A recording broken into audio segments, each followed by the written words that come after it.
പരിശുദ്ധ ഖുർആനിലെ 67-ാം അധ്യായമായ സൂറത്തുൽ മുൽക്കിലെ അഥവാ സൂറത്തു തബാറക്കയിലെ 2-ാമത്തെ ആയത്തിൻ്റെ വിശദീകരണമാണ് പറഞ്ഞുകൊണ്ടിരിക്കുന്നത്. അഊദു ബില്ലാഹി മിനശ് ശൈത്വാനിർ റജീം. ബിസ്മില്ലാഹിർ റഹ്മാനിർ റഹീം. തബാറക്കല്ലദീ ബിയദിഹിൽ മുൽക്കു വഹുവ അലാ കുല്ലി ഷൈഇൻ ഖദീർ. الذي خلق الموت والحياة ليبلوكم أيكم أحسن عملا وهو العزيز الغفور. തബാറക അനുഗ്രഹ പൂർണ്ണനായിരിക്കുന്നു. അല്ലദീ യാതൊരുവൻ ബിയദിഹി അവൻ്റെ കൈകളിലാണ് അൽ മുൽക്ക് ആധിപത്യം. അപ്പോൾ ആധിപത്യം ഏതൊരുവൻ്റെ കയ്യിലാണോ അവൻ അനുഗ്രഹപൂർണ്ണനായിരിക്കുന്നു. വഹുവ അലാ കുല്ലി ഷൈഇൻ ഖദീർ അവൻ എല്ലാറ്റിനും കഴിവുള്ളവനാകുന്നു. അല്ലദീ അതായത് യാതൊരുവനാണ്. ആ കഴിവുള്ളവൻ എന്ന് പറഞ്ഞാൽ ആരാണ്? ഖലഖൽ മൗത്ത മരണത്തെ അല്ലദീ ഖലഖ എന്ന് പറഞ്ഞാൽ സൃഷ്ടിച്ചവൻ. ഖലഖ സൃഷ്ടിച്ചു, അല്ലദീ ഖലഖ സൃഷ്ടിച്ചവനാണ്. അൽ മൗത്ത മരണത്തെ, വൽ ഹയാത്ത ജീവിതത്തെയും. മരണത്തെയും ജീവിതത്തെയും സൃഷ്ടിച്ചവനാണ്. എന്തിനു വേണ്ടി? ലിയബ്ലുവക്കും നിങ്ങളെ പരീക്ഷിക്കുന്നതിന് വേണ്ടി. അയ്യക്കും അഹ്സനു അമല നിങ്ങളിൽ ആരാണ് കൂടുതൽ നന്നായി അമൽ ചെയ്യുന്നത്, ആരാണ് നിങ്ങളിൽ കൂടുതൽ നന്നായി പ്രവർത്തിക്കുന്നത് എന്ന് പരീക്ഷിക്കാൻ വേണ്ടിയാണ്. വഹുവ അവൻ അൽ അസീസ് പ്രതാപിയാണ്, അൽ ഗഫൂർ ഏറെ പൊറുക്കുന്നവനുമാണ്. അപ്പോൾ അള്ളാഹുവിൻ്റെ അസ്മാകളിൽപ്പെട്ട അൽ അസീസ്, അൽ ഗഫൂർ, അൽ ഖദീർ ഈ 2 ആയത്തുകളിൽ 3 അസ്മാകളാണ് പഠിക്കാനുള്ളത്. ആ അസ്മാകളെ ഖുർആനിലെ മറ്റ് ആയത്തുകളിലൂടെ മനസ്സിലാക്കേണ്ടതിൻ്റെ ആവശ്യകതയും അനിവാര്യതയും ഒക്കെ കഴിഞ്ഞ ക്ലാസ്സിൽ നമ്മൾ ആവർത്തിച്ചു പറഞ്ഞതാണ്. അതിൻ്റെ ചുരുക്കം ഇതാണ്: ലാ ഇലാഹ ഇല്ലല്ലാ എന്ന അള്ളാഹു മാത്രമാണ് ഇലാഹ് എന്ന ആ ഇലാഹ് അള്ളാഹു ആണ് എന്നതിലേക്ക് എത്തണമെങ്കിൽ ബാക്കി അസ്മാകളിലൂടെ നമ്മൾ എത്തേണ്ടതുണ്ട്. എങ്കിൽ മാത്രമേ അള്ളാഹു ഇലാഹാണ് എന്ന് നമുക്ക് മനസ്സിലാക്കാൻ കഴിയുള്ളൂ. അതാണ് നമ്മൾ കഴിഞ്ഞ ക്ലാസ്സിൽ പറഞ്ഞു വെച്ചത്. അതുകൊണ്ട് അള്ളാഹുവിൻ്റെ അൽ അസീസ് എന്ന നാമമാണ് നമ്മൾ പഠിക്കുന്നത്.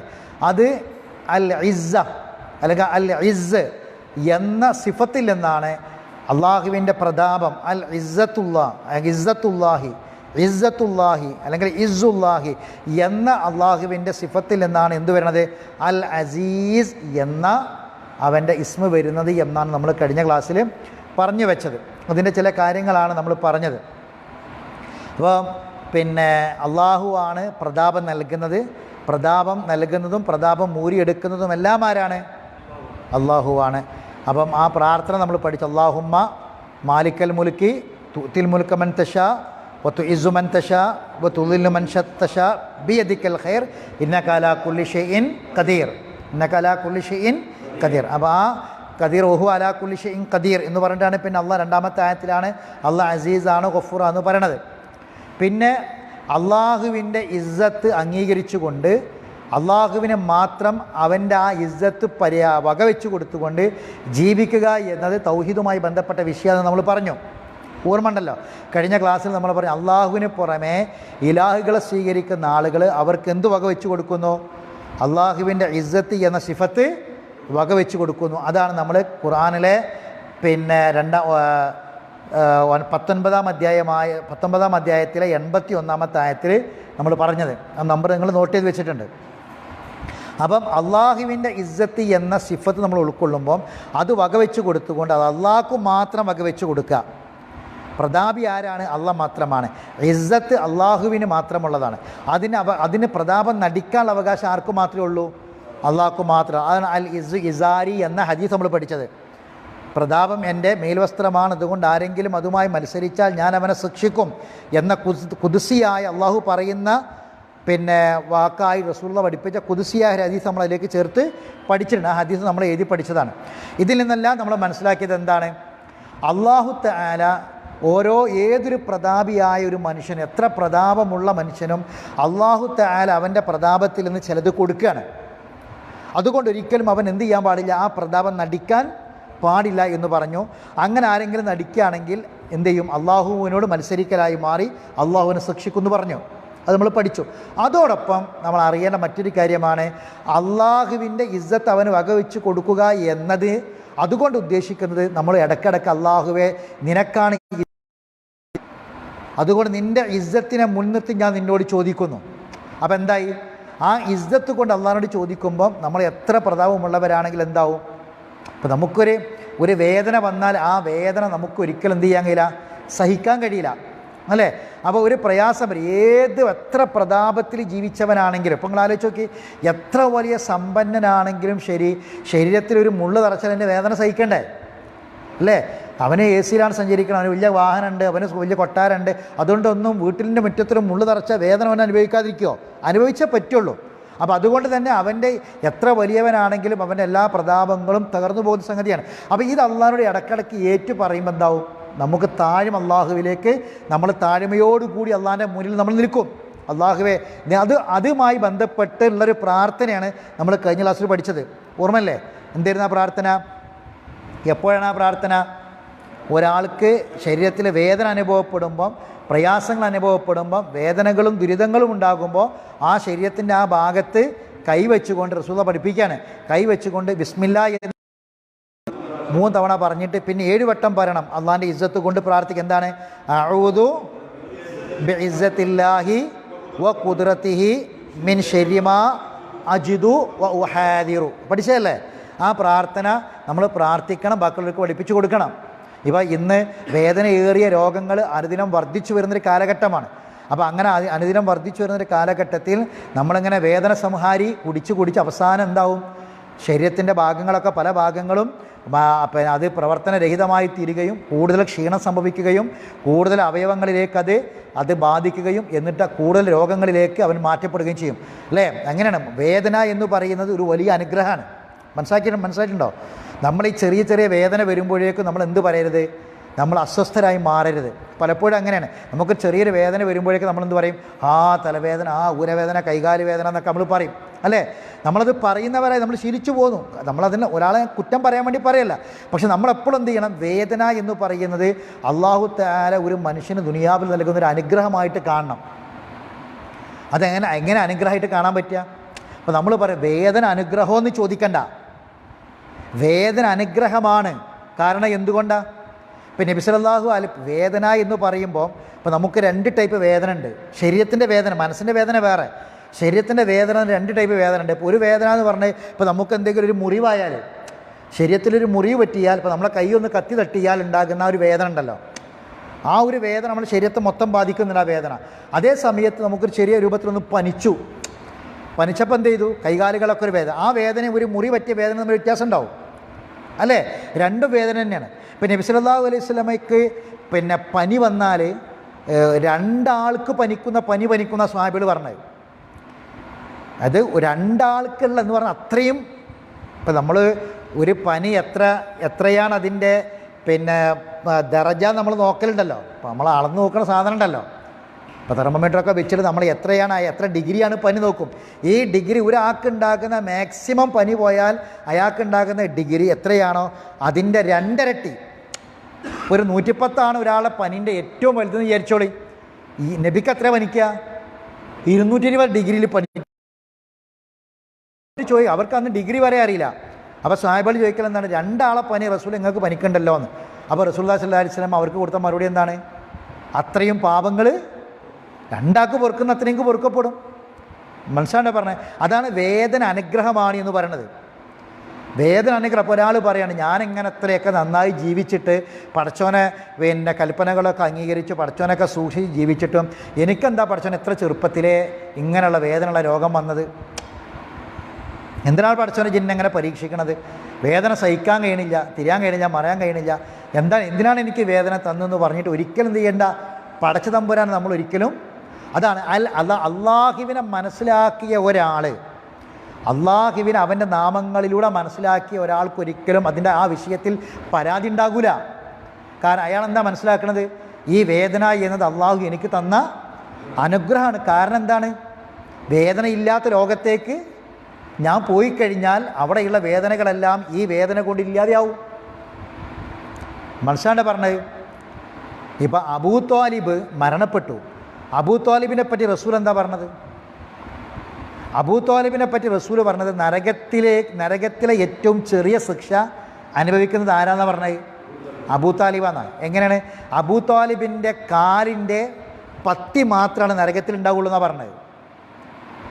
കാലിൻ്റെ പത്തി മാത്രം അബൂ ത്വാലിബിൻ്റെ നരകത്തിലുള്ളത് എന്ന് റസൂൽ പറയുന്നത്. ആ പത്തി നരകത്തിലുണ്ടായിട്ട് കാര്യമില്ല. ഏറ്റവും കട്ടി കുറഞ്ഞ ഏറ്റവും ചെറിയ ശിക്ഷ എന്ന് പറഞ്ഞാൽ ആ പത്തി ചൂടായത് കാരണം തലച്ചോറ് തിളച്ച് മറിയാന്നാണ്. മനസ്സിലാണ്ട് പറഞ്ഞത്. അപ്പം ഇതൊക്കെ എന്തോ പേടിപ്പിക്കാൻ വേണ്ടി പറഞ്ഞതൊരു കാര്യമായിട്ട് ഇന്നത്തെ ഈ നിഷേധികൾ പറയുന്നത് പോലെയുള്ള കാര്യങ്ങളല്ല. അന്നും പറഞ്ഞത് അത് തന്നെയാണ്. പക്ഷേ ഖുർആൻ പറയുന്നത് സത്യമായ കുറേ കാര്യങ്ങൾ നിങ്ങളുടെ മുന്നിലുണ്ട്. ഇന്ന് ഉദിച്ച സൂര്യൻ സത്യമാണെങ്കിൽ നരകം സത്യം തന്നെയാണ്. ഇതിൽ യാതൊരു സംശയവും വേണ്ട. അള്ളാഹു തആല കാണുന്ന കാര്യത്തെ കൊണ്ട് കാണാത്ത കാര്യങ്ങൾ സത്യം ചെയ്ത് പറഞ്ഞതുകൊണ്ടാണ്. ശരി, എങ്കിൽ ആ വേദനയുടെ ലോകത്തേക്ക് പോകുമ്പോൾ ദുനിയാവിലെ ഈ വേദനകൾ നമുക്കെന്താവില്ല? ഇപ്പം മരിച്ചതിന് ശേഷമുള്ള വേദനകളും പ്രയാസങ്ങളും അനുഭവിക്കുന്നതിന് മനുഷ്യൻ്റെ ചിന്ത എന്താ ഇക്കാരം? പടച്ചോനെ, ദുനിയാവിൽ ഞാൻ മരിക്കുന്നത് വരെയുള്ള വേദന തന്നെയായിരുന്നു. ആ വേദനയും ഈ വേദനയും തമ്മിൽ പടച്ച തമ്പുരാന് എത്ര അനന്തരമുണ്ട്. ആ വേദന വേണമെങ്കിൽ കാലാകാലം, അതല്ല അതിൻ്റെ ഒരു 10 ഇരട്ടി വേദന ഞാൻ സഹിക്കാൻ തയ്യാറാണ്. പക്ഷേ ഈ വേദന എന്ത് ചെയ്യൂല? അതാണ്. അപ്പോൾ ഈ ദുനിയാവിലെ നമുക്ക് നമ്മുടെ ഏത് വേദനയും നമുക്കൊരു അനുഗ്രഹമാക്കി മാറ്റണമെങ്കിൽ അള്ളാഹുവിനെ പോലെ അറിവുണ്ടാവണം. അപ്പോൾ അങ്ങനെ വേദനകൾ വരുമ്പോൾ നമുക്ക് പറയാൻ കഴിയണം എന്ത്? അതൊരിക്കലും അള്ളാഹിനെ കുറ്റം പറയാനോ അല്ലെങ്കിൽ അള്ളാഹുവിനെ പറ്റി അള്ളാഹുവിന് ഇഷ്ടപ്പെടാത്തതോ പൊരുത്തപ്പെടാത്ത വാക്ക് നമ്മളെ നാവിലോ ചുണ്ടിലോ വരാൻ പാടില്ല. മനസ്സിലാണ്ടല്ലോ പറഞ്ഞത്. അപ്പോൾ അതുകൊണ്ട് റസൂൽ പഠിപ്പിക്കണം, അള്ളാഹുവിൻ്റെ ഇസ്സത്തിനെ മുൻനിർത്തി ആരോട് പറയാം? അള്ളാഹോട് പറയാം. ആ ഹദീസിൻ്റെ ബാക്കി എന്താണെന്നറിയോ? ആ ഹദീസ് കഴിഞ്ഞ ക്ലാസ്സിൽ നമ്മൾ പഠിച്ചു, ആ പ്രാർത്ഥന പഠിച്ചു. ആ ഹദീസിൻ്റെ ബാക്കി ഇതാണ്. ഞാൻ സ്വഹാബി പറയാണ്, ഇത് റസൂലുള്ളാഹിന്റെ അടുക്കൽ വന്നിട്ടൊരു സ്വഹാബി പറഞ്ഞതാണ്. റസൂലെ, എനിക്ക് വജഅുണ്ട്, എനിക്ക് ശരീരവേദനയാണ് റസൂലെ, സഹിക്കാൻ കഴിയുന്നില്ല, പ്രയാസമാണ്. അപ്പോഴാണ് റസൂൽ ഇത് പറഞ്ഞത്, ഒരു കാര്യം ചെയ്യുക, വേദനിക്കുന്ന ഭാഗത്ത് കൈവെക്കുക. നമ്മളിപ്പോൾ വേദന ഉണ്ടാകുമ്പോൾ ആദ്യം എന്താ വെക്കുക? നമ്മൾ ശരീരത്തിൻ്റെ ഏത് ഭാഗത്തും വേദന ഉണ്ടെങ്കിൽ നമ്മൾ എന്താ ചെയ്യുക? ആദ്യം കൈയട വെക്കും, അല്ലേ? വയറിനാണ് വേദനയെങ്കിൽ നമ്മൾ വയറ് അമർത്തി പിടിക്കും, അല്ലേ? തലക്കാണ് വേദനയെങ്കിൽ നമ്മൾ എന്ത് ചെയ്യുക? കയ്യാണ് ഒടുക്കി കൊണ്ടുപോകുക. ഇപ്പോൾ വേദനയുള്ള ഭാഗത്ത് എന്ത് ചെയ്യുക? കൈ അമർത്തി വെക്കുക. കൈ അമർത്തി വെച്ചിട്ട് ആദ്യം എന്ത് ചെയ്യുക? 3 വട്ടം ബിസ്മില്ല എന്ന് പറയാം. അതിനുശേഷം എന്ത് പറയാം? ഈ പ്രാർത്ഥന പറയാം, അഊദു ബിഇസ്സത്തില്ലാഹി വ ഖുദ്റത്തിഹി. ഖുദ്റത്തി എന്നത് അള്ളാഹു ഖദീറാണ് എന്നതിൽ നിന്ന് വരുന്നതാണ്. ഇസ്സത്തി എന്നത് അള്ളാഹു അസീസാണെന്ന് വരുന്നതാണ്. അഊദു ബിഇസ്സത്തില്ലാഹി വ ഖുദ്റത്തിഹി മിൻ ശർരി, ഷർറിൽ നിന്ന്, മാ അജിദു വ ഉഹാദിറു, ഞാൻ അനുഭവിക്കുന്ന, ഞാൻ ഭയപ്പെടുന്ന ഈ വേദനയിൽ നിന്ന് അള്ളാഹുവെ നിന്നോട് ഞാനിതാ നിൻ്റെ ഇസ്സത്ത് കൊണ്ടും നിൻ്റെ ഖുദ്റത്ത് കൊണ്ടും ഞാൻ രക്ഷ ചോദിക്കുന്നു. ഇത് പറഞ്ഞു. ആ സ്വഹാബി അത് പറഞ്ഞപ്പോൾ ആ സ്വഹാബി പറയാണ്, എനിക്കതുവരെ ഉണ്ടായിരുന്ന മുഴുവൻ വേദനയും അതോടുകൂടി എനിക്ക് ശമനം കിട്ടി എന്നാണ് ആ ഹദീസ് അവസാനിക്കുന്നത്. ഈ പ്രാർത്ഥനയുടെ അവസാന ഭാഗത്ത് അങ്ങനെയുള്ളത് ഹദീസിൻ്റെ. എനിക്ക് എന്താണോ ഞാൻ അനുഭവിച്ചിരുന്ന വേദന, ആ വേദന എനിക്കില്ലാതെയായി എന്നാണ്. അപ്പം ഈ പ്രാർത്ഥന പ്രാർത്ഥിക്കുമ്പം അത് എന്തിൻ്റെ അടിസ്ഥാനത്തിൽ പഠിക്കണം? ഈ ആയത്തിൻ്റെ അടിസ്ഥാനത്തിൽ പഠിക്കണം. അപ്പോൾ ഒന്ന് കാണാൻ പറയട്ടെ. അഊദു ബിഇസ്സത്തില്ലാഹി വ ഖുദ്റത്തിഹി മിൻ ശർരി, ഒന്ന് പറയട്ടെ.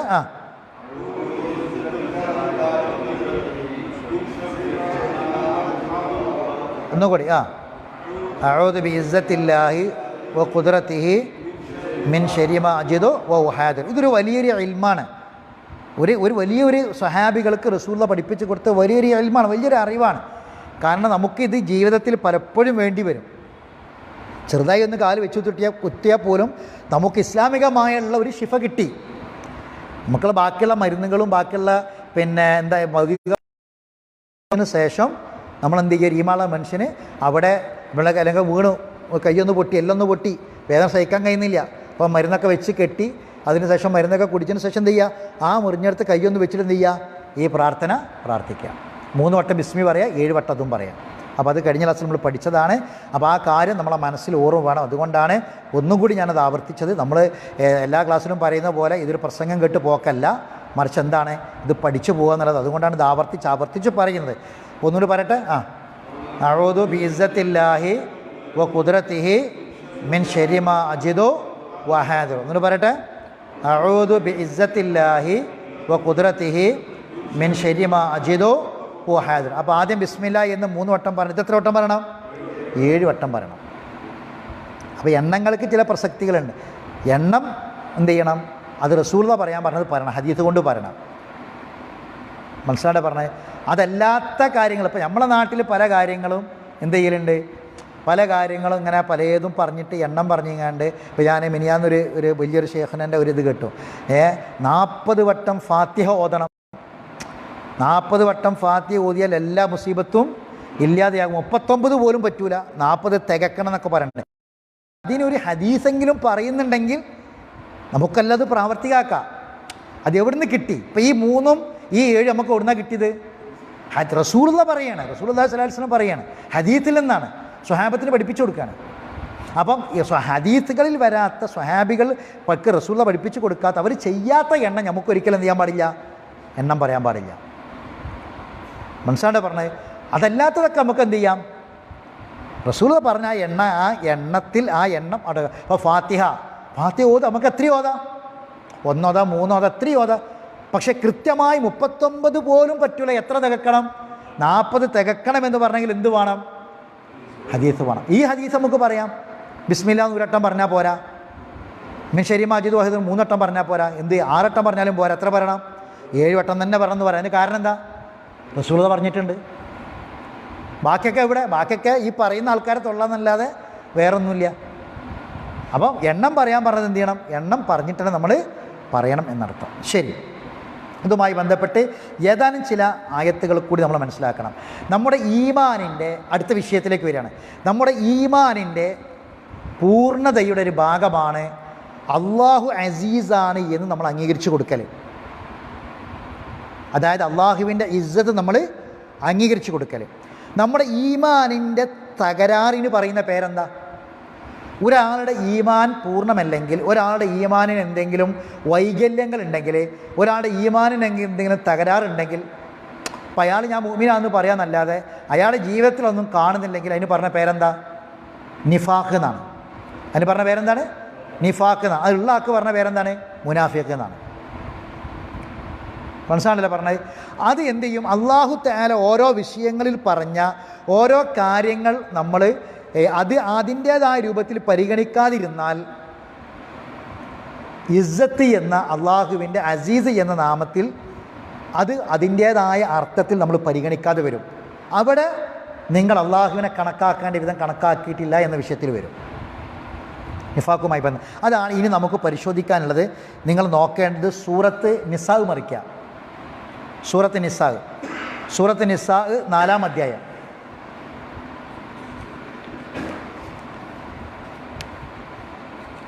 സൂറത്ത് നിസായിലെ 139, 140 ആയത്ത്.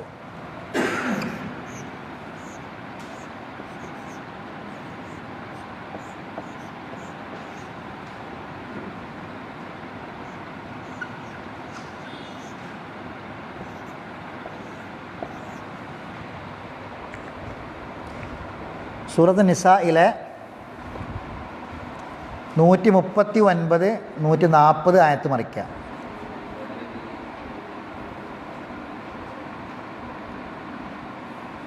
കണ്ടില്ലേ? 139, 140. ഓതിക്കോളൂ.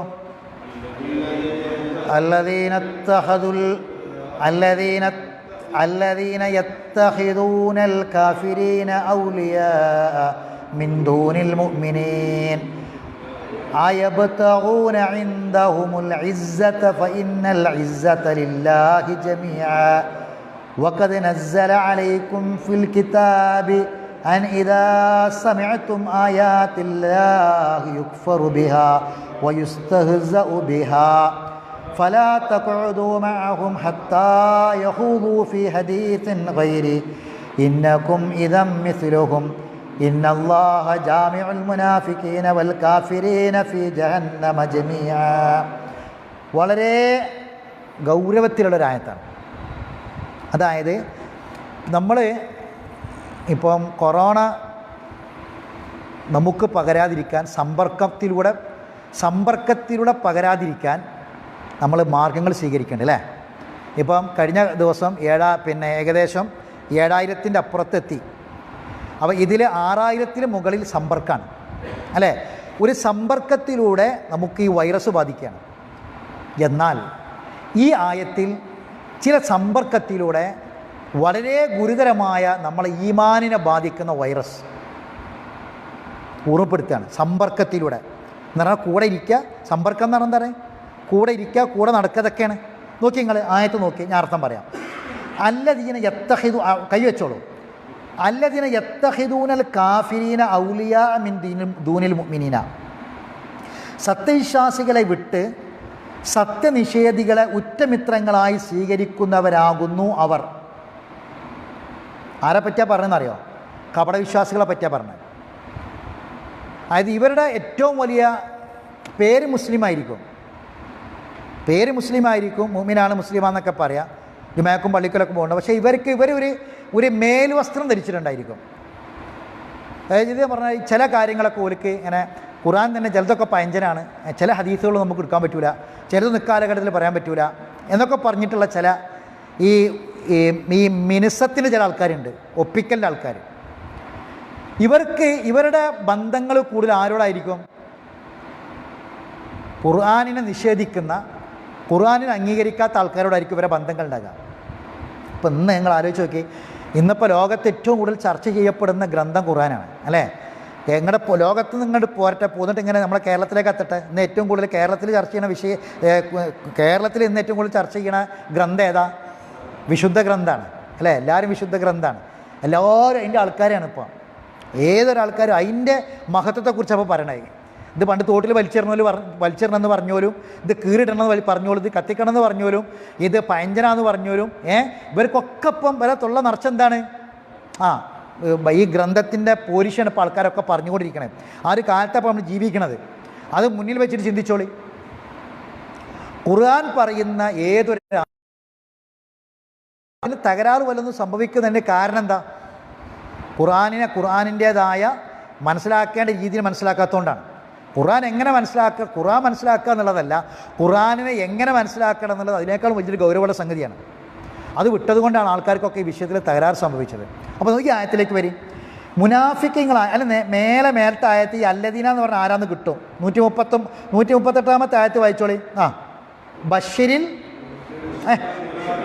മുനാഫിക്കീന, കണ്ട, മുനാഫിക്കങ്ങൾക്ക് വേദനാജനകമായ ശിക്ഷയുണ്ടെന്ന് സന്തോഷ വാർത്ത അറിയിക്കാമെന്നാണ്. അപ്പോൾ ആ മുനാഫിക്കുകൾ അല്ലദീന ആരാണ്? യത്തഖിദൂനൽ കാഫിരീന ഔലിയാ മിൻ ദൂനിൽ മുഅ്മിനീന. അവർക്ക് എപ്പോഴെന്താണ് ഈ ഖുർആനിലും ഹദീസുകളിലും ഒന്നും വിശ്വാസമില്ലാത്ത ആൾക്കാരാണ്. ആര്? വിശ്വാസമില്ലാത്ത ആളുകളാണ് അവിശ്വാസികൾ. അവരുടെ പേരാണ് അറബിയിൽ കാഫിർ എന്ന് പറഞ്ഞാൽ. അല്ലാതെ നമ്മൾ വിചാരിക്കണമാതിരി വേറെ ഏതോ മതവിശ്വാസികളാണ്, മുസ്ലിമീങ്ങളല്ലാത്ത മതക്കാരാണെന്നൊന്നും വിചാരിക്കണ്ട.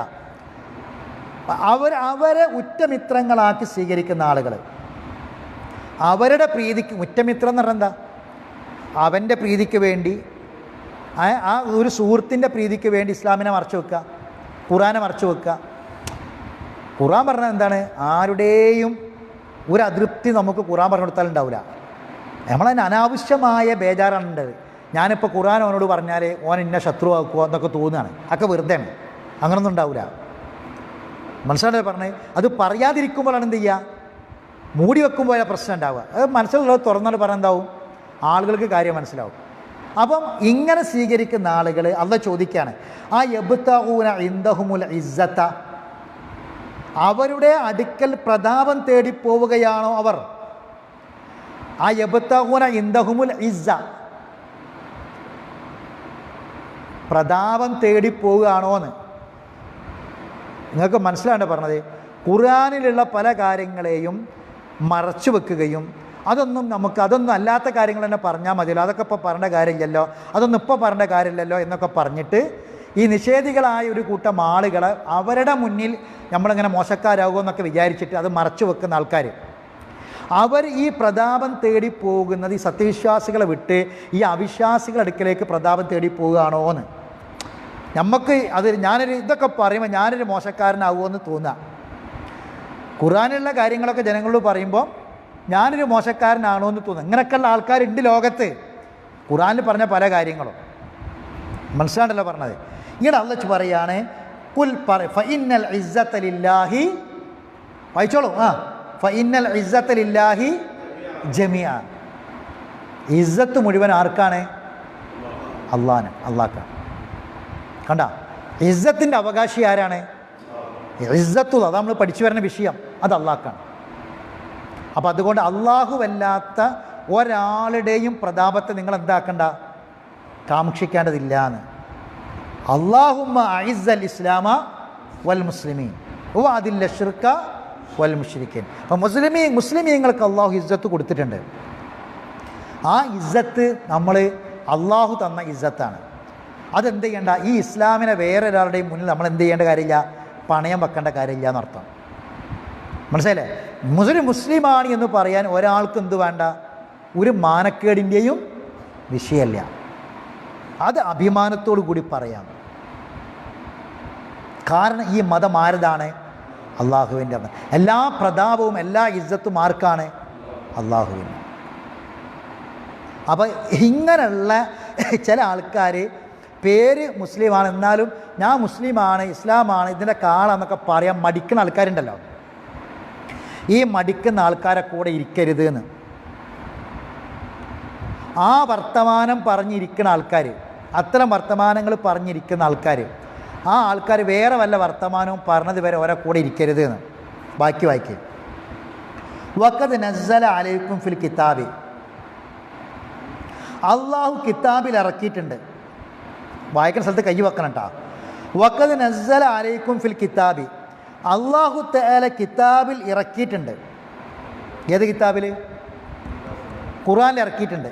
എന്താ ഇറക്കിയത്? അൻ ഇദാ സമയത്തും ആയാത്തില്ലാഹി യുക്ഫറു ബിഹാ വയുസ്തഹ്സഉ ബിഹാ, അള്ളാഹുവിൻ്റെ വചനങ്ങളെ പരിഹസിക്കുകയും കളിയാക്കുകയും അതിനെ നിഷേധിക്കുകയും ചെയ്യുന്നത് നിങ്ങൾ കേട്ടാൽ.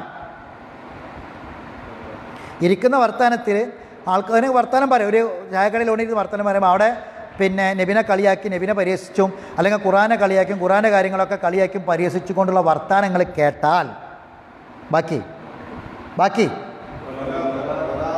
ഫലാ തഖഉദു മഅഹും, അവരുടെ കൂടെ നിങ്ങൾ ഇരിക്കരുത്. ലാ തഖഉദ് എന്ന് പറഞ്ഞാൽ വിരോധിച്ച കാര്യം ഹറാമാണെന്നർത്ഥം. ഖുർആനിലൊരു നഹി വന്നാൽ അത് ഹറാമാണെന്ന ഹുക്മ്. അവിടെ ഇരിക്കരുത്, അത്തരം സദസ്സിൽ പോയിട്ട് ഇരിക്കരുത്. ഏതുവരെ?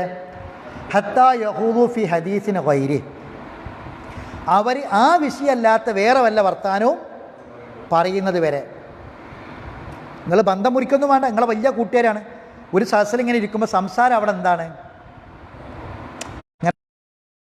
ഇങ്ങനെ കളിയാക്കിക്കൊണ്ടും ഖുർആനിലെ നിയമങ്ങൾ, റസൂലുള്ളാഹിൻ്റെ പിന്നെ ജീവിതത്തിലെ പല കാര്യങ്ങളെക്കുറിച്ചും, ദാമ്പത്യ ജീവിതം, കല്യാണവും, റസൂൽ ഇങ്ങനെയുള്ള കാര്യങ്ങളെക്കുറിച്ചൊക്കെ പരിഹസിച്ചും കളിയാക്കിയും ഖുർആൻ്റെ ആയത്തിനെ കളിയാക്കിയിട്ടൊക്കെയുള്ള വർത്താനം ഇങ്ങനെ നടക്കുകയാണെങ്കിൽ അവിടെ എന്ത് ചെയ്യരുത്? ചെന്നിരിക്കരുത്, അവിടെ നീച്ചു പോകണം. മനസ്സിലല്ലേ? വേറെ വല്ല വർത്താനമാണെങ്കിൽ അവിടെ ഇരിക്കാം. ഇത് എവിടെ അള്ളാഹ് ഇറക്കിയിട്ടുണ്ട്? ഖുർആനിലുണ്ടെന്നാണ് പറഞ്ഞത്. അപ്പോൾ ആ ആയത്ത് വേറെ സ്ഥലത്തുണ്ട്, അത് നമ്മൾ കാണണം. അത് കിതാബിൽ ഇറക്കിയിട്ടുണ്ട്, അത് നമുക്ക് നോക്കാം. ഇനി ബാക്കി വായിക്കും. ഇതിൽ തന്നെ ഇന്നക്കും ഇതമ്മി, നിങ്ങൾ അങ്ങനെ ചെയ്യുകയാണെങ്കിൽ നിങ്ങൾ ഓലമാതിരിയാണ് എന്ന്.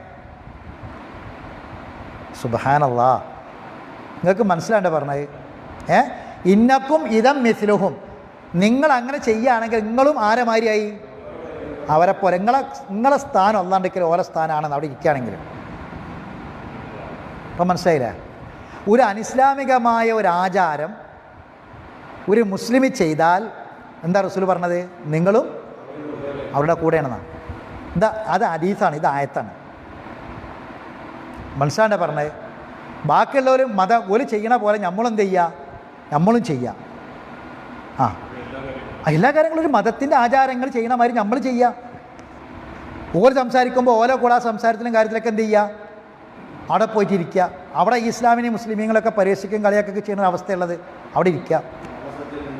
അവരുമായിട്ടുള്ള ബന്ധം മുറിക്കേണ്ട, അവർ മനുഷ്യബന്ധം, അതാണ് പറഞ്ഞത്. അവർ വേറെ കാര്യത്തിൽ ഇടപെടുകയാണ്. ഇപ്പോൾ ഒരു ക്ലബ്ബെന്ന് വിചാരിച്ചോളി, ഇപ്പോൾ ഒരു ക്ലബ്ബ്, ഒരു വായനശാല വിചാരിച്ചോളി, എല്ലാവരും ഉണ്ടാവും അവിടെ അല്ലേ? ഉണ്ടാവൂലേ? ദൈവനിഷേധികൾ ഉണ്ടാവും, അള്ള ഇല്ല എന്ന് പറഞ്ഞാലും പരലോകത്തെ കളിയാക്കുന്നവർ ഉണ്ടാകും. ഖുറാൻ്റെ ആയത്തുകളെ, ഖുറാനിലെ പരലോകത്തെക്കുറിച്ച് പറയുന്ന ആയത്തുകൾ, അള്ളാഹിനെ പറ്റി പറഞ്ഞ ആയത്തുകളൊക്കെ കളിയാക്കുന്നവരൊക്കെ ഉണ്ടാവും, ദൈവനിഷേധികളൊക്കെ ഉണ്ടാവും. നമ്മളതിൽ അംഗാണ്. ഇങ്ങനത്തെ വല്ല വർത്താനം നടക്കുമ്പോൾ എന്ത് ചെയ്യരുത്? അവിടെ നീച്ചു പോകണം. ഇനി ആ ക്ലബ്ബിൽ തന്നെ നമ്മളുണ്ടോ, നമ്മുടെ സ്നേഹിതന്മാരാണ്, ഒരു ബന്ധം മുറിക്കണ്ട. മനുഷ്യ സൗഹാർദ്ദം. അവിടെ നമ്മൾക്ക് ഒരു ഒരു ഒരു എന്താ പറയുക, രക്തദാന ക്യാമ്പ് സംഘടിപ്പിക്കാതിരിക്കുക. ഇവരെന്നെയാണ് അവിടെ പോകാം, ഓലെ കൂടി ഇരിക്കണം. മനസ്സിലാണ് പറഞ്ഞത്. അതിലൊക്കെ പങ്കെടുക്കണം, രക്തം കൊടുക്കണം, ഒക്കെ ചെയ്യണം. മനുഷ്യ സൗഹാർദ്ദപരമായ ഒരു പാവത്തിനെ സഹായിക്കുകയാണ്, ഒരു കിഡ്നി രോഗിനെ സഹായിക്കുന്ന പരിപാടിയാണ്, ഒരു പാവപ്പാട്ട രോഗിനെ അല്ലെങ്കിൽ ഒരു കുടുംബത്തെ സഹായിക്കുന്ന, അതിലൊക്കെ നമ്മൾ സഹകരിക്കണം. ആ ക്ലബിൻ്റെ കീഴിൽ സ്റ്റാർ തൂക്കുകയാണ്, അവിടെ കേക്ക് മുറിക്കുകയാണ്, അവിടെ ആ ഓണസദ്യയും മതത്തിൻ്റെ ഒരു മതത്തിൻ്റെ ആചാരം സംഘടിപ്പിക്കുകയാണ്. എന്ത് ചെയ്യണം? വിട്ടിക്കണം, പോരണം. മൗലൂദ് ഏതായാലും ഹിന്ദുക്കൾ കഴിക്കൂലല്ലോ, അമുസ്ലിമീങ്ങൾ കഴിക്കൂലല്ലോ. ഇതൊക്കെ പെടും. ഇത് റസൂലിനെ കളിയാക്കാണ്. ഇത് ഖുർആനിൽ അള്ളാഹ് പറഞ്ഞില്ലേ, സൂറത്ത് കഹ്ഫിൻ്റെ അവസാന ഭാഗത്ത് നോക്കി നിങ്ങൾ, വത്തഖദൂ മിൻ ആയാതി വറുസുലി ഹുസുവാ, വത്തഖദൂ മിൻ ആയാതി വറുസുലി ഹുസുവാ, എൻ്റെ ആയത്തുകളെയും എൻ്റെ പ്രവാചകന്മാരെയും അവർ കളിയാക്കി സ്വീകരിക്കുകയാണ്. എന്താ കളിയാക്കൽ? റസൂല പഠിപ്പിച്ചതിന് നേരെ എതിരെയില്ല, റസൂലിനെ കളിയാക്കലല്ലേ? ആണോ? ആണ്. അന്ത ഗഫാറുൽ ഖതായ ബിദുനൂബിൽ മുബിഖാതി, റസൂൽ നേരിട്ട് വിളിച്ചിട്ട്, റസൂൽ അങ്ങയാണ് ഏറ്റവും വലിയ പാപങ്ങളൊക്കെ പൊറുക്കുന്നവൻ, ഞങ്ങളെ പാപങ്ങൾ പൊറുക്കണേ. എന്താ റസൂൽ പഠിപ്പിച്ചത്? എല്ലാ പാപങ്ങളും പൊറുക്കണത് ആരാന്നാ? അള്ളയാണെന്ന് മാത്രമല്ല, പാപങ്ങൾ പൊറുക്കുന്നവൻ അള്ള അല്ലാതെ മറ്റാരും ഇല്ലാന്നാ. മറ്റാരും വമൻ യഗ്ഫിറു ദുനൂബ, അള്ളല്ലാതെ മറ്റാരാണ് പാപങ്ങൾ പൊറുക്കുന്നവൻ എന്ന് ആയത്തോതി പഠിപ്പിച്ചു. ആര്? റസൂൽ സാഹിബികളെ. എന്നിട്ട് ആ റസൂലിനോട് റസൂലെ പാപം പൊറുക്കണം എന്ന് പറഞ്ഞാൽ റസൂലിനെ കളിയാക്കലല്ലേ? സംശയമുണ്ടോ? ഇല്ല. അത് കാരണം മൗലൂദല്ലേ? അപ്പോൾ നിങ്ങൾ അങ്ങനെ ചെയ്യുകയാണെങ്കിൽ നിങ്ങളും ആരെ മാതിരിയായി? അവരെ പോലെ നിങ്ങളുമായി എന്നർത്ഥം. വിധമിസ്ലുഹും. എന്നിട്ട് ബാക്കി ഇന്നല്ലാഹ ജാമിഉൽ മുനാഫിഖീന വൽ കാഫിരീന ഫീ ജഹന്നമ സഈറ, മുനാഫിഖീങ്ങളെയും കാഫിരീങ്ങളെയൊക്കെ അല്ലാഹു തആല ജാമിഅ ഒരുമിച്ച് കൂട്ടുന്നവനാണ്. ആ കൂട്ടത്തിൽ ആരുണ്ടായിരുന്നത്? നമ്മളുണ്ടായിരുന്നത്. ഇവരുണ്ട്, നമ്മളെല്ലാവരും ഒരുമിച്ചുണ്ട്. അവിടെ ഒരുമിപ്പിക്കുമ്പോൾ ആ കൂട്ടത്തിൽ നമ്മളുണ്ടാകാൻ പറ്റുമോ? നമ്മളവിടെ ഇരുന്നാൽ നമ്മൾ ആരെ കൂട്ടത്തിലേക്കാരുണ്ടാകുക? ആയത്തിൻ്റെ ഘടന നോക്കി നിങ്ങൾ. ഇന്നല്ലാഹ ജാമിഉൽ മുനാഫിഖീന വൽ കാഫിർ, മുനാഫിഖീങ്ങളെയും കാഫിരീങ്ങളൊക്കെ അള്ളാഹ് എവിടെ ഒരുമിപ്പിക്കുക? ജഹന്നമിലാണ് ഒരുമിപ്പിക്കുക. ആ ജഹന്നമിൽ ഒരുമിപ്പിക്കുമ്പം നമ്മൾ ഓല കൂടെ ഉണ്ടെങ്കിൽ ആരുണ്ടാവും അവിടെ? നമ്മളുണ്ടാവും. ഇവിടെ കക്കൂട്ട് നമ്മളുണ്ടാവും. അതേ സമയത്ത് അതിൽ നമ്മളുണ്ട് പോന്നാൽ ലന അഅ്മാലുന വലക്കും അഅ്മാലുക്കും, നിങ്ങൾക്ക് നിങ്ങളെ അമൽ, നമുക്ക് നമ്മളെ അമൽ. അത് പറയാൻ പറഞ്ഞില്ലേ? ഇത് ഇവിടെ അള്ളാഹ് ഇറക്കിയിട്ടുണ്ടെന്ന് പറഞ്ഞത്. ഈ ആയത്തിന് തുടക്കത്തിൽ അള്ളാഹ് എന്താ പറഞ്ഞത്? ഈ നിയമം ഇവിടെ ഇറക്കിയിട്ടുണ്ടെന്ന് ഖുർആനിലുണ്ടെന്നാണ് പറഞ്ഞത്. ഈ ആയത്ത് വേറൊരു സ്ഥലത്തും കൂടി ഉണ്ട്. എവിടെയാണ്? അൻആം എന്ന് മറിച്ച് നോക്കി, 6-ാം അധ്യായം മറക്കി. അൻആം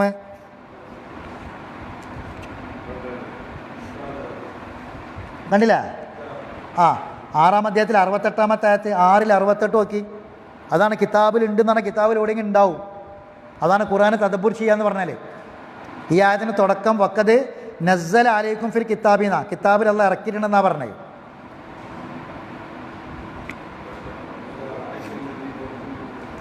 അപ്പം നമ്മൾ ഓതിയ ആയത്തില്ലേ, ഏത് ആദ്യം ഓതിയ ആയത്തില്ലേ, ആ ആയത്ത് മദീനയിൽ അവതരിച്ചതാണ്. ഇപ്പം ഖുർആനിൽ ഉണ്ടെന്ന് പറഞ്ഞില്ലേ, അതാണ് ആദ്യം അവതരിച്ചത്. അതെവിടെ അവതരിച്ചാണ്? മക്കത്ത് അവതരിച്ച ആയത്താണ്. ഇപ്പം നമ്മൾ മനാമിൽ വായിക്കാൻ പോകുന്ന ആയത്ത് എവിടെ അവതരിച്ചതാണ്? മക്കയിൽ അവതരിച്ച ആയത്താണ്. അപ്പോൾ അള്ളാഹ് പറയും, ഈ ആയത്ത് ആദ്യം മക്കത്തന്നെ അള്ളാഹ് അവതരിപ്പിച്ചിട്ടുണ്ട്. എന്നിട്ട് വീണ്ടും എവിടെ അവതരിപ്പിക്കുകയാണ്? മദീനത്ത് അവതരിപ്പിച്ചിട്ട് അള്ളാഹ് പറയാണ്, ഈ കിതാബിൽ ഇങ്ങനെ ഇറക്കിയിട്ടുണ്ട്, നിങ്ങൾ ആലോചിച്ചിട്ടില്ലെന്ന്. അത് വീണ്ടും അള്ളാഹ് ആവർത്തിക്കുകയാണ് ഖുർആനിൽ. അപ്പോൾ ആ വിഷയത്തിൻ്റെ ഗൗരവം ആലോചിച്ച് നോക്കി. നിങ്ങൾക്ക് മനസ്സിലായ പറഞ്ഞത്? നമ്മൾ ആദ്യം ഓതിയ ആയത്ത് അള്ളാഹ് തുടങ്ങുന്നതൊക്കെ അത് നസ്സല അലൈക്കും ഫിൽ കിതാബിന, കിതാബിൽ നിങ്ങൾക്ക് ഇറക്കിയെന്നാണ്. അപ്പോൾ കിതാബിൽ ഇതിന് മുമ്പ് ഇറക്കിയിട്ടുണ്ട്, അത് മക്കത്ത് വെച്ചാണ്. മനസ്സിലായില്ലേ? ഇപ്പം നമ്മൾ ഓതാൻ പോണത് മക്കത്ത് വെച്ച് ഇറക്കിയത്. നമ്മൾ ആദ്യം ഓതിയത് ഏതാണ്? മദീനത്ത് വെച്ച് ഇറക്കിയ ആയത്താണ് ഓതിയത്. അപ്പോൾ ആ മദീനത്തുള്ള വെച്ച ആയത്താണ് നിങ്ങൾക്ക് മക്കത്ത് വെച്ച് ഇറക്കിയിട്ടുണ്ടല്ലോ. ആയത്ത് ഏതാണ് നോക്കി. വഇദാ റഅയ്തല്ലദീന യഖൂദൂന ഫീ ആയാതിനാ ഫഅഅ്രിദ് അൻഹും ഹത്താ യഖൂദൂ ഫീ ഹദീസിൻ ഗൈരി വഇമ്മാ യുൻസിയന്നക ശൈത്താനു ഫലാ തഖഉദ് ബഅദ ദിക്റാ ളാലിമീൻ. കണ്ടാ ആയത്ത് പിന്നെ ഇങ്ങനെ വിശദീകരിച്ച് വേർന്നിട്ടാ വദരില്ലദീന തഖദൂ ദീനഹും ലഇബൻ വലഹുവാ. മതത്തെ കളിയും വിനോദവുമാക്കി സ്വീകരിച്ചവരാണ് അവർ.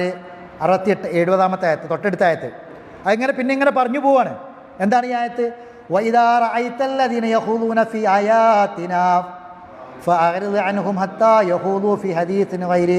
നമ്മുടെ ദൃഷ്ടാന്തങ്ങളെ അപഹസിക്കുന്നതിൽ മുഴുകിയവരെ നീ കണ്ടാൽ മറ്റു വല്ല വർത്തമാനത്തിനും പ്രവേശിക്കുന്നത് വരെ നീ അവരിൽ നിന്ന് ഒഴിഞ്ഞു നിൽക്കണം, തിരിഞ്ഞു കളയണം, മാറി നിൽക്കണം. കണ്ടാ ഈ ആയത്ത് ഇതാണ് മക്കത്തിറങ്ങിയ ആയത്ത്. ഈ ആയത്ത് ഇറങ്ങിയിട്ടുണ്ടല്ലോ എന്ന് വീണ്ടും ഇവിടെ ഓർമ്മിപ്പിക്കുകയാണ്, മദീനത്ത് വെച്ച് ഓർമ്മിപ്പിക്കുകയാണ്. വഇമ്മാ യുൻസിയന്നക ശൈത്വാനു ഫലാ തഖഉദ് ബഅദ ദിക്റാ മഅൽ ഖൗമിൽ ളാലിമീൻ. ഇനി വല്ലപ്പോഴും നിന്നെ പിശാച് മറപ്പിച്ച് കളയുന്ന പക്ഷം ഓർമ്മ വന്നതിന് ശേഷം അക്രമികളായ ആ ആളുകളുടെ കൂടെ നീ ഇരിക്കുകയും ചെയ്യരുത്. മറന്നിരുന്നു പോയാൽ, ശൈത്താൻ മറപ്പിച്ച് ഓർമ്മ ഇല്ലാതെ ഇരുന്നു പോയാൽ, ഓർമ്മ വന്നാൽ എന്ത് ചെയ്യണം? അവിടെ നിന്ന് പോകണം, വീണ്ടും അവിടെ ഇരിക്കരുത് എന്ന്. എങ്ങനെയപ്പോൾ ഞാൻ മുന്നത്തെ സഫത്ത് തന്നെ വന്ന് ഇരുന്നല്ലോ, ഇനിയിപ്പോൾ ഇവിടുന്ന് അങ്ങനെ എഴുന്നേറ്റ് പോകാമെന്ന് വിചാരിക്കരുതെന്ന്. ഓർമ്മ വന്നാൽ വേഗം എന്ത് ചെയ്യണം? അവിടുന്ന് എഴുന്നേറ്റ് പോകണം എന്ന്. അപ്പം എന്താണ് ഇതിൻ്റെയൊക്കെ അർത്ഥം?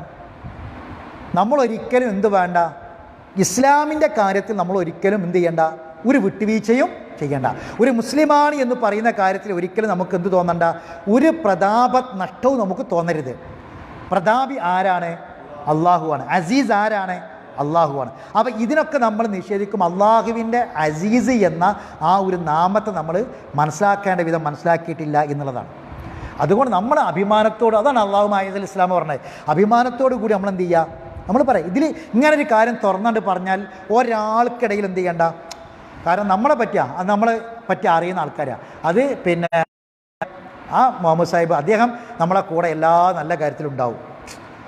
സമൂഹത്തിനെ ബാധിക്കുന്ന ഏത് കാര്യത്തിലും ഉണ്ടാകും. സാമൂഹികമായ എല്ലാ ജീവകാരുണ്യ പ്രവർത്തനത്തിലൊക്കെ അദ്ദേഹം മുന്നിലുണ്ടാവും. അതേ സമയത്ത് വേറെ ഏതെങ്കിലും മതത്തിൻ്റെ ആചാരങ്ങളും കാര്യങ്ങളൊക്കെ വരുമ്പോൾ അതിൻ്റെ ആൾക്കാർ ചെയ്തോട്ടെ എന്ന് പറഞ്ഞിട്ട് എന്ത് ചെയ്യും? അദ്ദേഹം അതിൽ നിന്ന് വിട്ടു നിൽക്കും. കണ്ടോ? അതിലെന്താണ് ഒരു പ്രശ്നം? നാട്ടിലെ അത് ഭീകരവാദമാണോ? തീവ്രവാദമാണോ? ആണോ? അല്ല. അതാണ് യഥാർത്ഥമായ സമന്വയത്തിൻ്റെ സുതാര്യതയുടെ മാർഗം. അതാണ്. അതൊരിക്കലും തീവ്രവാദമല്ല.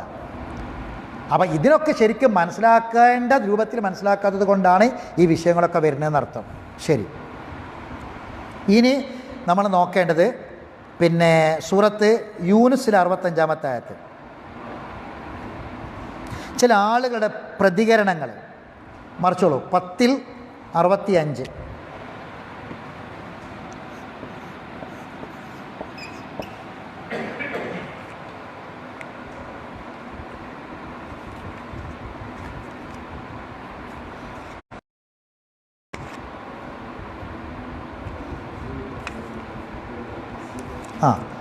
സത്യവിശ്വാസികൾക്ക് അല്ലാഹു തആല ഈ ആയത്തും കൂടി പറഞ്ഞ് നമുക്ക് ക്ലാസ് അവസാനിപ്പിക്കാം.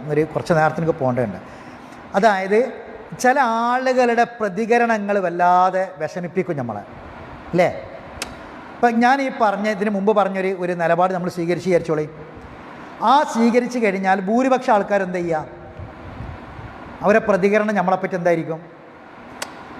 ഏത് മുസ്ലിമീങ്ങളായ ആളുകൾ തന്നെ ഞാൻ പറഞ്ഞ മാതിരിയുള്ളൊരു നിലപാട് സ്വീകരിച്ചാൽ, ഇനി അത് ആവർത്തിക്കണ്ടല്ലോ, ഇങ്ങനൊരു നിലപാട് നമ്മളിപ്പോൾ സ്ഥാപനത്തിൽ ഒരു അധ്യാപകനെ വിചാരിച്ചോളി, ഒരുപാട് ആൾക്കാരുണ്ടാവും.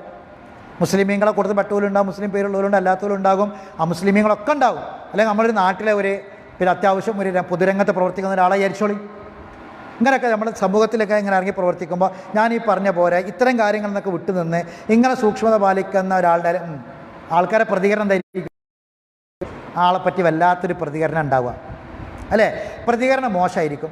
എത്ര വ്യക്തമായിട്ടാണ് അള്ളാഹു കാര്യങ്ങൾ പറഞ്ഞു നോക്കി. നിങ്ങൾ നബിയോട് പറയാം, വലാ യഹ്സുൻക ഖൗലുഹും, അവരുടെ വാക്കുകൾ ഒരിക്കലും നിന്നെ സങ്കടപ്പെടുത്തരുത്, അവരുടെ പ്രതികരണങ്ങൾ ഒരിക്കലും നിന്നെ വിഷമിപ്പിക്കരുത്.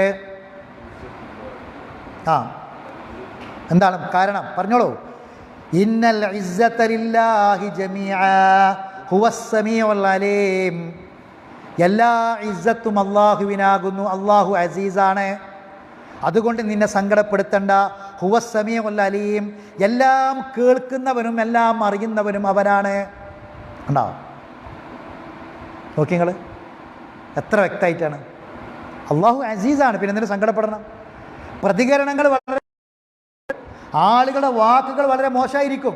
ഇങ്ങനെയൊക്കെ നമ്മൾ ജീവിക്കാൻ ശ്രമിക്കുമ്പോൾ ആളുകൾ നമ്മളെന്തായാലും രണ്ടാം നമ്പറായിട്ട്, ഒരു പഴഞ്ചനായിട്ട്, ഇക്കാലഘട്ടത്തിൽ ജീവിക്കേണ്ടവനല്ല എന്ന രൂപത്തിലായിരിക്കും എന്ത് ചെയ്യുക, അവരുടെ പ്രതികരണങ്ങൾ ഉണ്ടാകും. അതുകൊണ്ട് ആ പ്രതികരണങ്ങൾ ഒരിക്കലും നബിനോട് പറയുകയാണ്, നബിയെ താങ്കളെ സങ്കടപ്പെടുത്തേണ്ട കാര്യമില്ല, ഇത് നമുക്കെല്ലാവർക്കും ബാധകമാണ്. നബിക്ക് മാത്രമാണോ?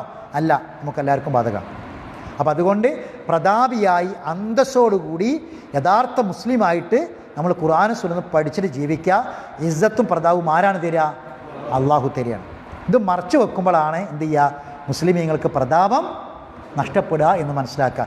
അപ്പം നമുക്ക് സമൂഹത്തിലേക്ക്, സമൂഹം ഇന്ന് ഇസ്ലാമിൻ്റെ പ്രതാപത്തിന് വേണ്ടി, അതിനുവേണ്ടി ശബ്ദിക്കുന്നവർ, അതിനുവേണ്ടി പേന ഉന്തുന്നവർ, അതിനുവേണ്ടി ലേഖനങ്ങൾ എഴുതുന്നവർ, അതിനുവേണ്ടി ഉച്ചത്തിൽ സംസാരിക്കുന്നവർ, മുസ്ലിം പ്രതാപത്തെപ്പറ്റി കൂടുതൽ വാചാലരാകുന്ന ആളുകളൊക്കെ മനസ്സിലാക്കേണ്ടത് എന്താ? അവിടെയൊക്കെ നമുക്ക് പറയാനുള്ളത് യഥാർത്ഥ ഖുർആനിലേക്ക് വരിക, യഥാർത്ഥ സുന്നത്തിലേക്ക് വരിക. എന്നിട്ട് ഈ ഇസ്സത്തിനെ പറ്റി, മുസ്ലിമീങ്ങളെ ഇസ്സത്തിനെ കുറിച്ച് പറയുന്നതിന് മുമ്പ് ഇസ്സത്തുള്ള മനസ്സിലാക്കുക, അള്ളാഹു അസീസാണ് എന്ന് അള്ളാഹിനെ പറ്റി മനസ്സിലാക്കുക. എന്നിട്ട് അള്ളാഹ് തന്ന ഈ മതത്തെക്കുറിച്ച് പഠിക്കാം. അപ്പോൾ നമുക്ക് എന്താകും, യഥാർത്ഥമായ മുസ്ലിമീങ്ങൾക്കുള്ള ഇസ്സത്ത് എവിടെ നിന്ന്, എങ്ങനെയാണ്, എന്തിലാണ് ഇസ്സത്ത് എന്ന് മനസ്സിലാക്കാൻ പറ്റും. ഇതാണ് ഖുർആൻ്റെ തദബ്ബുർ. ഇൻഷാ അല്ലാഹ് ചില കാര്യങ്ങൾ കൂടി നമുക്ക് പഠിക്കാനുണ്ട്. അള്ളാഹു തആല നമുക്ക് ദീർഘായുസ്സും ആഫിയത്തും പ്രദാനം ചെയ്യുമാറാവട്ടെ. അള്ളാഹു തആല അറിവില്ലായ്മ കൊണ്ട് വന്നുപോയ തെറ്റുകുറ്റങ്ങൾ അവന് വിട്ടുപുറത്ത് മാഫാക്കി തരുമാറാവട്ടെ. അള്ളാഹു സുബ്ഹാനഹു വ തആല ഈ മഹാമാരിയിൽ നിന്ന് എത്രയും പെട്ടെന്ന് നമുക്കും നമ്മുടെ മക്കൾക്കും നമ്മുടെ കുടുംബത്തിനും നമ്മുടെ രാജ്യത്തിനും അള്ളാഹു തആല മോചനം പ്രദാനം ചെയ്യുമാറാവട്ടെ. അള്ളാഹു സുബ്ഹാനഹു വ തആല ഈമാനോടുകൂടി ജീവിച്ച് ഈമാനോടുകൂടി മരിക്കാനുള്ള തൗഫീഖ് പ്രദാനം ചെയ്യുമാറാവട്ടെ. റബ്ബനാ തഖബ്ബൽ മിന്നാ ദുആനാ ഇന്നക അന്തസ് സമീഉൽ അലീം വതുബ് അലൈനാ ഇന്നക അന്തത് തവ്വാബുർ റഹീം വആഖിറു ദഅവാനാ അനിൽ ഹംദുലില്ലാഹി റബ്ബിൽ ആലമീൻ. സുബ്ഹാനക റബ്ബിക റബ്ബിൽ ഇസ്സത്തി അമ്മാ യസിഫൂൻ വസലാമുൻ അലൽ മുർസലീൻ വൽഹംദുലില്ലാഹി റബ്ബിൽ ആലമീൻ.